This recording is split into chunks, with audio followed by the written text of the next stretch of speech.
Hey everyone, welcome back to Plugged In with Enovate AI. I'm Alex. And I'm Jordan. Alex, it feels good to be back in the studio. Did you catch that ridiculous storm last night? I don't think anyone in a 100-mile radius missed it. It reminds you just how powerful our climate system really is, which, believe it or not, is the perfect segue into our topic today. Oh, perfect segue. I'm intrigued. What are we diving into? Well, we're going to talk about a molecule that's been getting a lot of attention. We're going to unpack why methane, not CO2, might just be the hottest thing in carbon right now. Okay, bold statement. I like it. Methane getting its moment in the spotlight. Exactly. And this whole episode is inspired by a recent article from our CEO, Camilo Mejía, called From the Faint Young Sun Paradox to the Hot Earth Dilemma. It's a brilliant piece that really flips the script on how we should be thinking about climate action. I read that. It's fascinating stuff. So let's start there. The Faint Young Sun Paradox. It sounds like a sci-fi novel. What is it? It really does. Essentially, 4 billion years ago, the sun was about 30% dimmer than it is today. Based on basic physics, Earth should have been a completely frozen planet, an ice ball. Right. But it wasn't. We know there was liquid water and life began to emerge. That's the paradox. And the solution to that paradox? A thick, methane-rich atmosphere. Methane acted like a planetary blanket, trapping heat and keeping the Earth warm enough for life to flourish. It was the original molecular thermostat. The unlikely hero of early Earth. So fast forward 4 billion years, and now we have the opposite problem. Camilo calls it the hot Earth dilemma.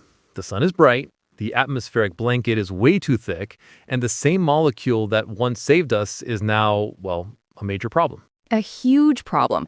And this is the part that I think surprises a lot of people. When we talk about greenhouse gases, everyone's mind goes straight to carbon dioxide. But on a 20-year timescale, methane is over 80 times more potent at trapping heat. 80 times! That's staggering. So basically, methane is that overachiever gas, quick to act, quick to burn out.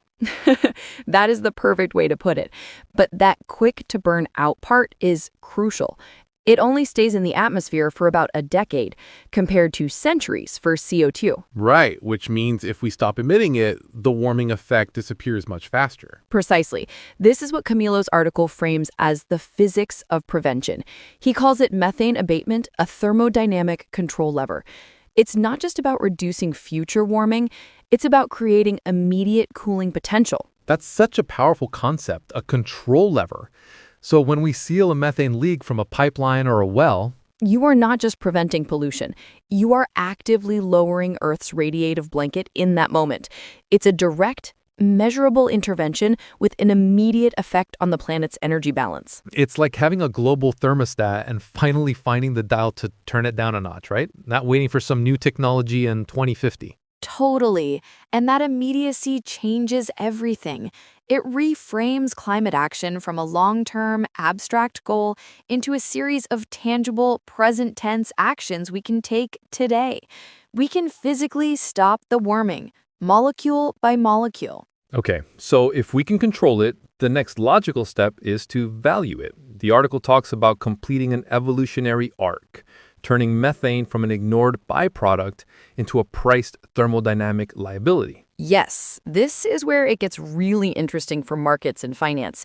He uses this great visual analogy of 2 lines on a graph. I remember this. The first line is the baseline, right? It represents the natural decay of methane if we just let it sit in the atmosphere, a slow downward curve over about 12 years. Exactly. The second line represents our engineered intervention. When we capture or abate that methane, the line drops to 0, almost instantly. The area between those 2 lines, between natural decay and our action, represents a quantifiable, measurable amount of avoided warming. That's the value created. It's like drawing the line between chaos and control.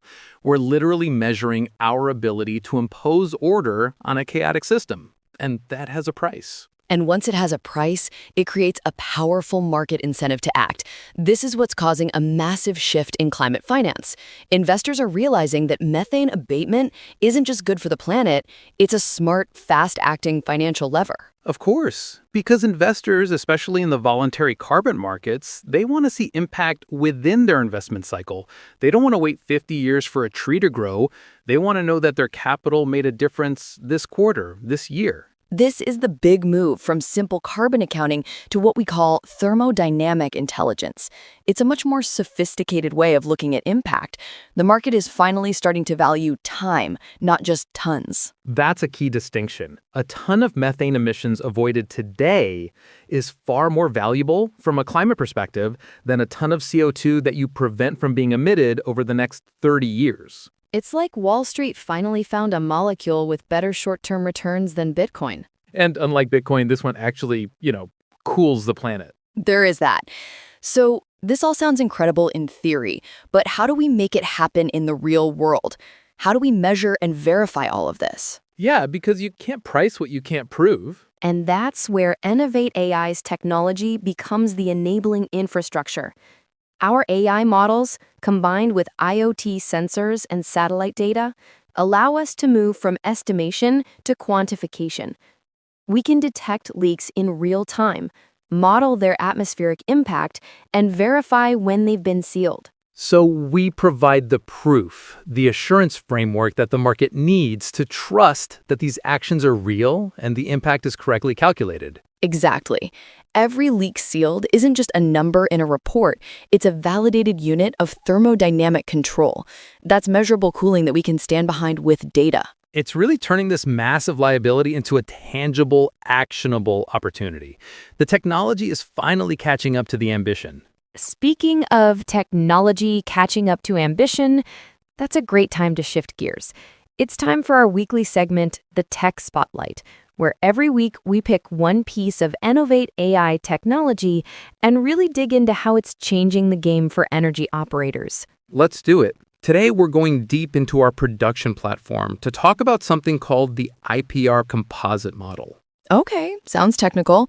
Let's break it down. First, what's the problem it's trying to solve? The core challenge is optimizing productivity in what are called late-stage assets, older wells that are producing a complex mix of fluids, specifically wells producing both oil and water.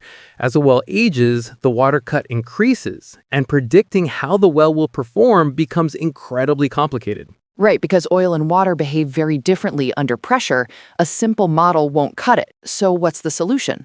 The solution is the Liquid Composite IPR model. IPR stands for Inflow Performance Relationship.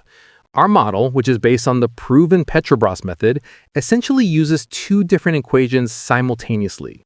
It combines Vogel's equation, which is great for modeling oil flow, with a straight line equation that accurately models water flow. It's a hybrid approach. Got it. So instead of a one-size-fits-all model, it customizes the physics for each fluid in the mix. So what are the benefits for an operator? The biggest one is simply improved accuracy. You get a much more realistic picture of what the well is capable of producing.